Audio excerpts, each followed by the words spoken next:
Hi, this is Paul. I'm coming back with TTM episode number 44. I have 11 returns to show you. So let's get started. The first one is a 9-3 in 12 days from George Culver. George Culver, he signed the Cleveland baseball team logo photo with his MLB debut of 9/7/1966. If any of you have never sent a request to George Culver, he will load you up no matter what you send him. And I'll show you what he gifted me after I show what I sent him. But him and a former teammate, Johnny Edwards, they will you send to them and they will send you extra stuff. Johnny Edwards, who's not in this video, but he will send you personalized autographed pictures from his three teams he played for. Johnny Edwards played for the Cincinnati Reds, and then he wasn't needed in Cincinnati because this unknown catcher from Oklahoma by the name of Johnny Bench burst on the scene. And I'm kidding. Johnny Bench, the greatest catcher of all time, in my opinion. And I was a Met fan, but I love Johnny Bench, and everybody in my time loved Johnny Bench. So, all right. So the next one is a Houston Astros logo photo, and he was with the Astros from 70 to 72. Then he signed the Dodgers logo photo, Evil Empire. They weren't in 1973, but the Dodgers are off to a rocking start there, and they're already running away with it. So, oh well, see what happens. They took the Braves to the woodshed. Not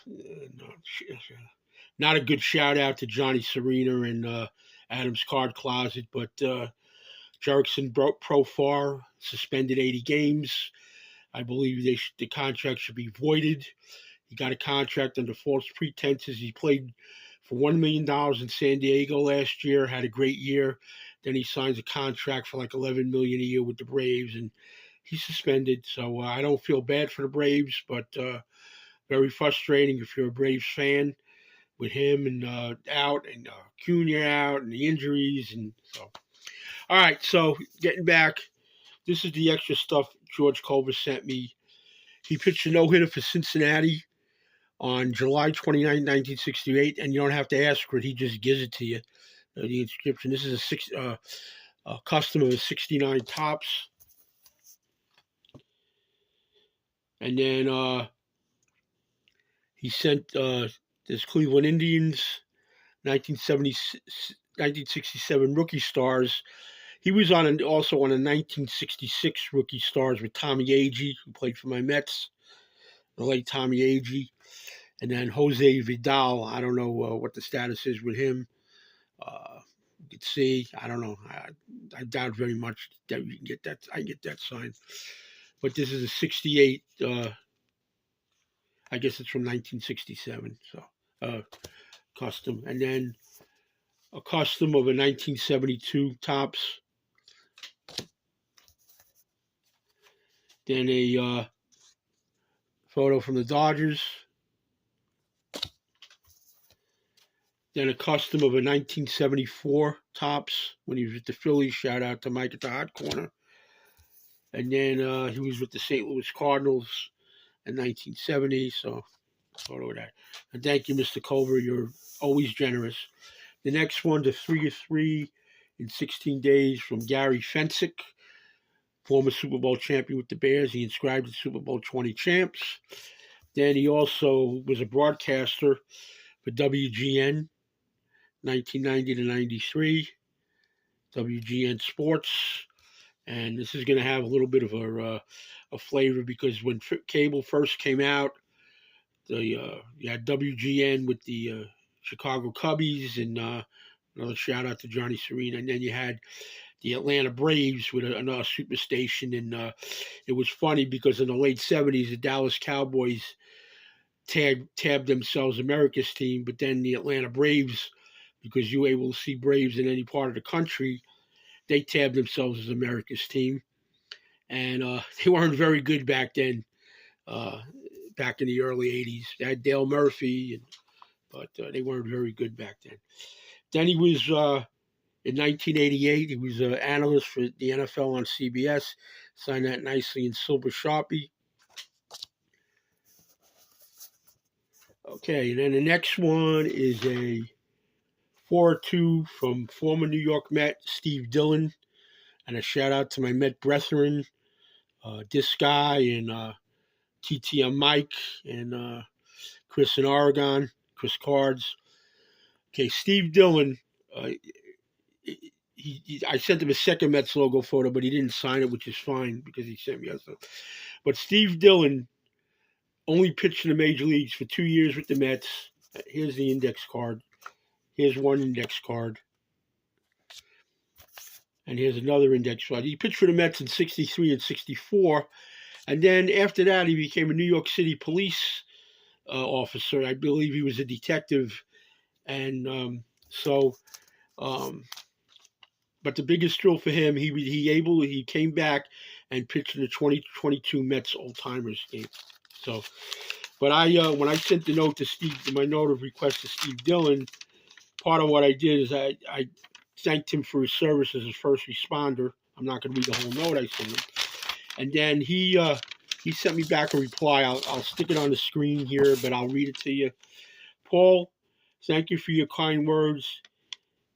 It was a dream come true to be able to pitch in the Old Timers game. Best wishes, Steve Dillon. Class man. So that's what that was about. So next one is a 4-3 in 16 days from Chris Bando, brother of the late Sal Bando. He signed his Cleveland Indians. It said Indians, it shouldn't have, but he signed that logo photo. Then he signed the Detroit Tigers logo photo. And the Oakland A's logo photo. And then he sent me a testimonial card. So thank you, Mr. Bando. Next one is a 1-2 from Ken McMullen. He signed the Washington Senators logo photo. Shout out to Commissioner Chase. He didn't sign the California Angels logo photo. I don't know if he just missed it, but I got plans for it. No big deal.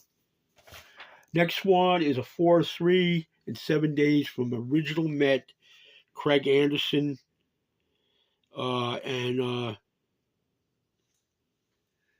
He signed 3 Mets logo photos because I wanted different inscriptions, and I only did it. He didn't have a great career, but he was an original Met, and I had a chance to meet him when the Tampa Bay Rays used to have Fan Fest. He would be part of the alumni, and he would actually wear his original 1962 Met jersey.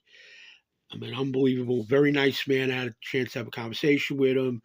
But on this particular one, he started the last ever baseball game at the Polo Grounds in 1963. After the baseball season in 63, the Jets or the New York Titans played their final season in the Polo Grounds, and then that was it. And then, of course, Shea opened in 64. And then Craig Anderson, and it was a relief pitcher for the Mets. And the Mets' first ever doubleheader sweep on May 12th, 1962, he won both ends of the doubleheader. So he inscribed that, and then he inscribed 1962 original Mets. So, and then he sent me a bonus card from the 1960s with the Buffalo Bison. So that was it. Next one is a 101 in 13 days from Ernie Johnson Jr., and that ties into the TBS. His father, Ernie Johnson Sr., along with Pete Van Waring, were like the first broadcasters on TBS when it first came out. So, next one is a 2-2 in 38 days from John Gilliam. He signed the Atlanta Falcons logo photo, and then he signed the Minnesota Vikings logo photo. It's kind of hard to see, but he signed it in black. Then the next one is a 3-1 in 9 days from MLB insider Tom Verducci, who is the nephew of the late Gil Hodges. Mrs. Joan Hodges and Tom Verducci's mother were sisters, so he is the nephew of Gil Hodges. He's mentioned it a few times. Then he sent me 2 more things. MLB Network, they did cards. Topps did cards of all their talent. So he sent me that one. And then I had sent one of these thank you cards that I had shown you before as like protection. And he wrote back to me, all the best. Have a healthy and happy New Year. These returns are all. They were sitting in a box. Tom Verducci. So very nice, Mr. Verducci. Then the next one is 301 from Jeff Gossett. He signed the Portland Breakers logo photo from the USFL 1985. Signed 2 index cards, 1991 Golden Toe Award, and first team All-Pro, 91 and 91 Pro Bowl. And the last return is from New York Jets, Jets legend, Emerson Boozer. I'm not counting this, but he put this little card in, thanks for your letter, and remember the New York Jets, 1969 Super Bowl III champs. Stay safe. So he signs 3 logo photos. He was a 1967 AFL leader in touchdowns in 1967, so he signed that. Then he signed and inscribed this logo photo, Super Bowl III champs, and Jets Ring of Honor 2015. And the last one, he put it back in the envelope too soon. You could see the signature. But he was a 2-time AFL All-Star, and he was a 1967 All-NFL. Now, I'm going to explain that All-NFL, and then we have to end this video. When they announced the merger in 1966 between the AFL and the NFL, they pretty much combined everything, the draft, all the postseason stuff. They didn't play a Pro Bowl. Each league played their own All-Star game or whatever. It was a Pro Bowl in the NFL, All-Star game in the AFL. But everything was combined, and so he technically was an AFL All-Pro, all AFL. He put down all NFL, and that was the reason. So other than that's it. Like, comment, subscribe. Thanks for watching, and we'll talk to everybody later.